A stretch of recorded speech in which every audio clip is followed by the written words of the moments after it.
Hello, and welcome to our latest Three Takes on AI podcast. We discuss a news item about a Brown University class that used AI to score high on their midterm take home exam. Did they cheat? What are the implications for businesses and organizations and their use of AI? Watch or listen to Campbell, Mike, and we invite you to subscribe and follow us at 3takesonai.com or our YouTube channel or Spotify.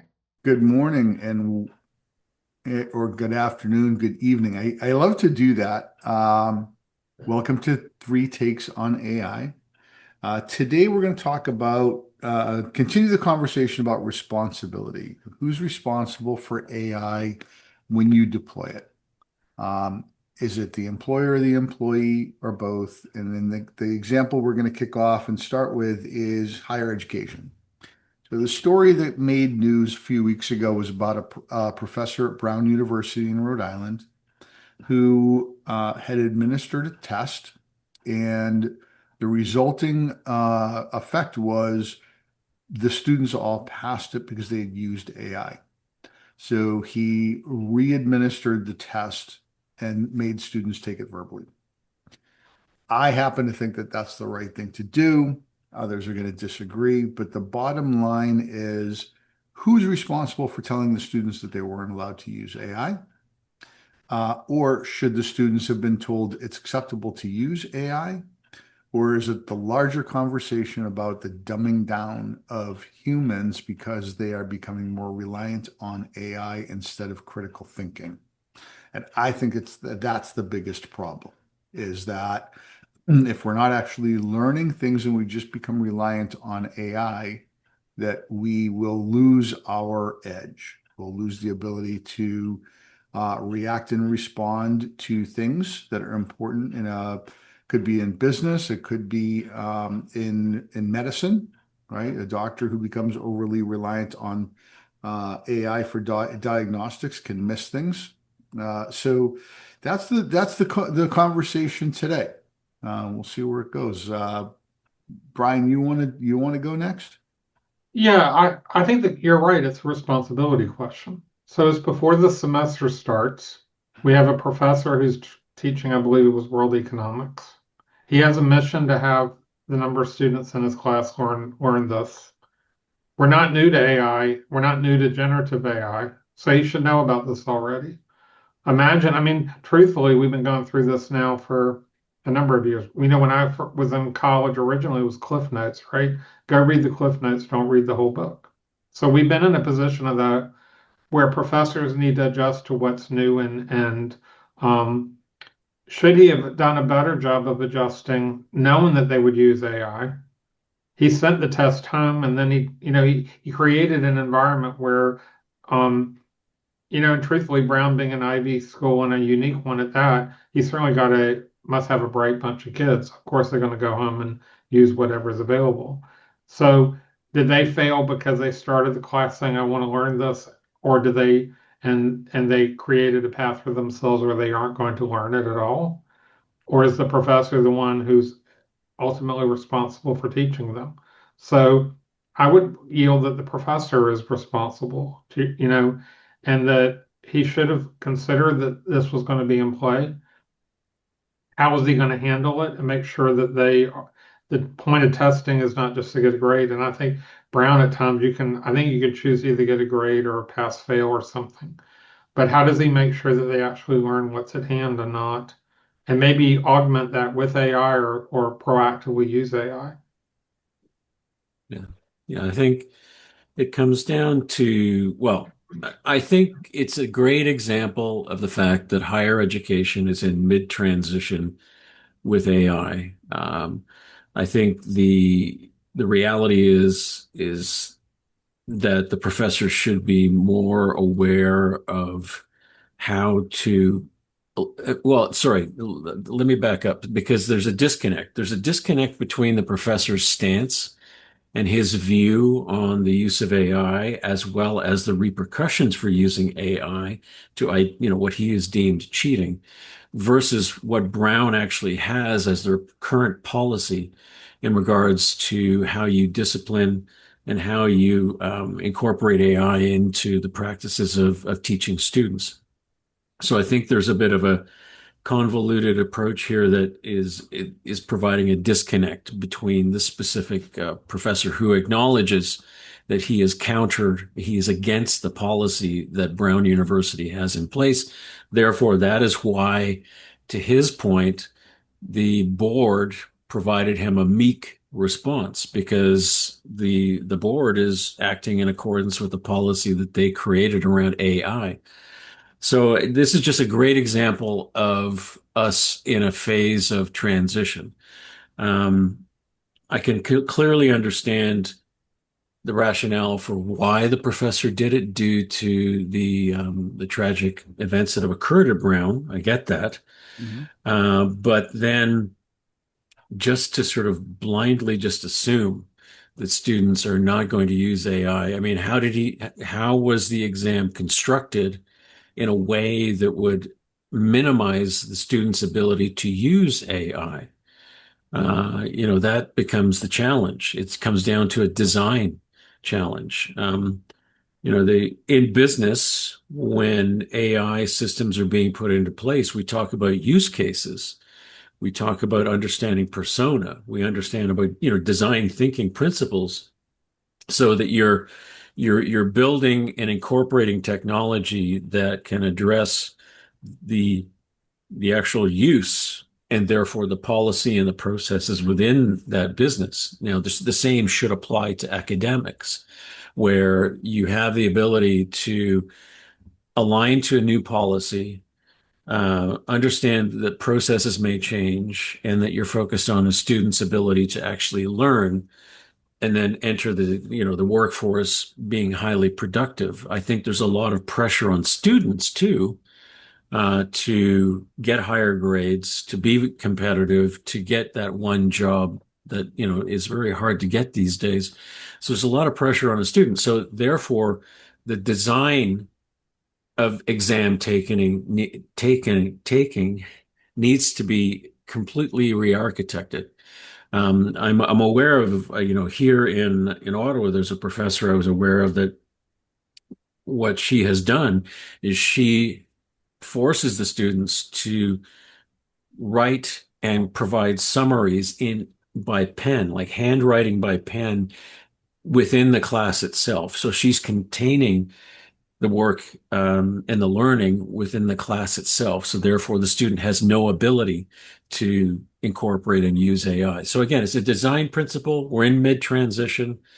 And I totally think that I'll touch on it again later, but I think that the professor, has made a lot of mistakes in going to the press with this approach. Anyway, that's my view. I agree with that.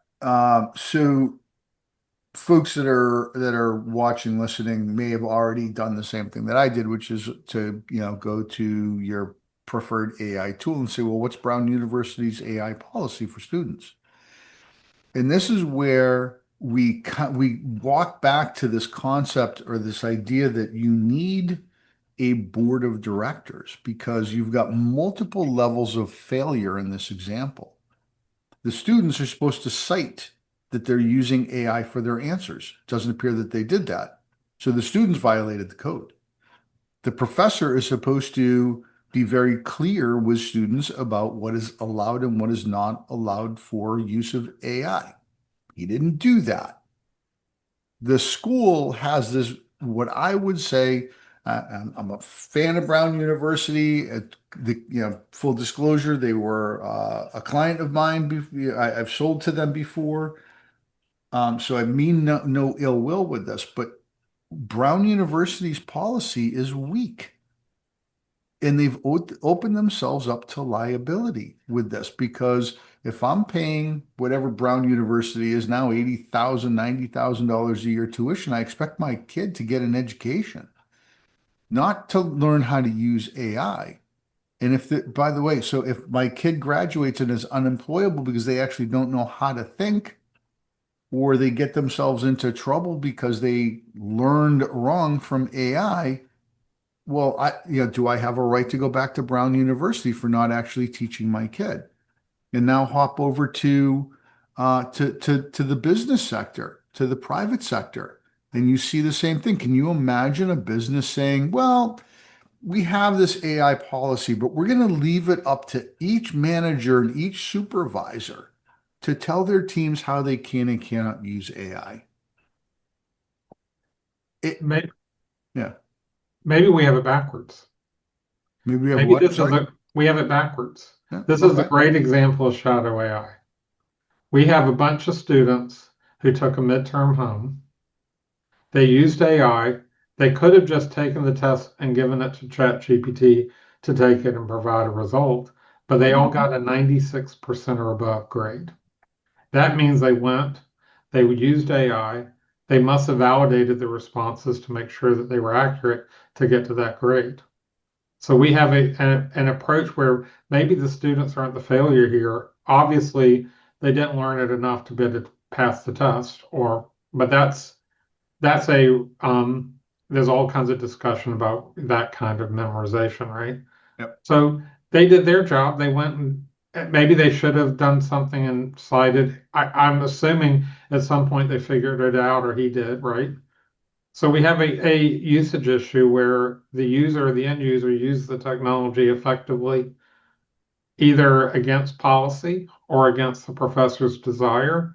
And now he's complaining because they didn't do things the old-fashioned way, which was to take it home and what would they have done a year or two ago? They still would have researched it on the internet and done all this effort. And I wonder if you went back before AI and gave that same test to those students, if the grades would have been any better. Yeah, I think I just, I mean, I think it's not necessarily that Brown dropped the ball. And I get your point, Mike, because the university is juggling due process at this point. You just can't mass label, 50 students cheaters because to your point, you now have 50 parents, 50 groups of parents that potentially could come at you with a class action suit. So that's why their policy is still focused on no, you have to tell us specifically which student you feel cheated, and then we will investigate as we typically would do. So it's again, they're mid-transition, but what this fundamentally points down to, but focused on the area that I do, is that this is governance ambiguity. It's just the fact that it it's not that they, and everybody dropped the ball. It's just that the governance, the policies, the processes, understanding the dynamics of students, understanding the dynamics of the people that are funding or paying for those students to go to school, as well as the professor, as well as the administration, et cetera. That becomes your design principle when it comes down to governance. And this is I'm working on a piece right now about that too. I mean, we have all these wonderful, huge governance frameworks. And we talked about this on another podcast, like big, complex pictures that people throw up on LinkedIn. But at the end of the day, I was starting to ask the question like, okay, well, how does a lay person understand what that actually looks like and what does it actually mean for them to do it? So again, it comes down to the applicability of a governance framework to be put in place to ensure that the student learns. There's no cognitive impact to them learning, that their parents or the people funding their education are satisfied with the educational outcome, obviously, that Brown maintains a strong reputational view in the Ivy League environment that because there's a huge risk to their reputation if they get this wrong, and that professors need to be not necessarily not in line because they need to be independent, but that there needs to be an agreement between obviously the professor as a persona and the administration. A lot of moving parts, but again, Yeah. I argue with it. We're mid transition, and it's just painful processes. I agree. So, a few things here. One, I want to just be very clear, by the way, we are not labeling the students as cheaters, right? I think it's more a matter of, I like the word ambiguity in the policy. The professor did re-administer the test, made it clear that the students, they wouldn't be able to use AI. A certain percentage dropped the course rather than take the test, which is very telling. A certain percentage did not pass the test when they tried to take it without AI, which kind of confirms what we're talking Well, about. no, but hang on a second, Mike. Yeah. One little insertion. Yes. There was the if you take a look at the attendance of that class, typically it's around 30 students. It was 65 students because some students knew that there would be a take home Right. exam that they could leverage. And once they realized that they would have to actually do an exam without being take home, they dropped. Yeah. Okay. Well, that's a whole deep, yeah, another philosophical Right. conversation that also takes us back to the parents. That's a conversation not to have in Right. this world. But the other thing that and I think this is where I'm going to try to put a bow on it, because some of those of us of a certain age went to school when they first came out with handheld calculators, and we were told you can't bring a calculator to class. And I remember teachers saying, when you get out into the real world, do you think you're going to just have a calculator in your hand all the time? And we have a calculator. Oh, you can't see it's black. Calculator in our hands all the time, right? Right. So what's really required now is to look at where we are, 2026, how AI is used today, future cast how it will be used and what's going to be available in the future, and then set the policies and educate based on where we're going. And that's what's not happening. We have to understand the same thing with having a calculator and all the information in the world now in our hands all the time doesn't mean we stop learning and we stop teaching and we stop using our brain Well, to do things every day. I want to come back to where I was because Please. imagine you're a business and you have an overarching AI policy that you're not to take AI home with you or whatever the rules are, right? And you discover, Kimball, you write a lot about shadow AI, and you discover there's a department, let's say in marketing, and all of a sudden their hit rates went from 5 to 10%, something monumental, right? And you discover that they have been taking AI home or they're using an assistant to do that. And their effectiveness has gone from 50%, I think it was 48.9% past the test. And before with AI, 96% of them all passed it. They all got A's, right? Wouldn't that be a fabulous business outcome? So the reality is the students are not, and we have had the internet, we've had the internet around for a long time, and people had access to information and easy access to learning, and it didn't change. And you can go to the grocery store and watch them try and count change. And so we might think the calculators were a bad idea, but we haven't created a society of imbeciles necessarily because of that. I think the students, in my opinion, and they decided, you know what, they knew the midterm, there was going to be a take-home test. Maybe they knew AI or not. They knew that probably, I bet you, they knew he was an easy professor grading wise or something like that. And then when it changed, they left. And because that wasn't the reason they were there. I think the students are behaving like a business professional might. And if this was the chore that they learned to do through Brown, which is to go home or to use AI to learn and get a broader view and figure out how to incorporate the technology into their day-to-day education and their day-to-day business life, I'd applaud them. The professor and Brown certainly needs to have a better policy and figure it out, and they certainly need to educate the students on the risk involved, right? But overall, I think the students should get an A for what they did, and the professor is the one who is not reacting to the reality of the world. And businesses need to do the same thing. So the professor gets the F. Well, I'm not giving him Yeah. an F, but I mean, I think, Campbell, to your point, I don't think I would have run out to the press and bragged about this problem. I think I would have somebody should have stepped in, either you know, who's ever in charge of the department head or whatever, and said, this is a fair outcome to a bad problem, and we need a better way to handle it. And not necessarily address it directly to him. I don't know. I'd give him an F, but I certainly wouldn't say that the students were cheating either.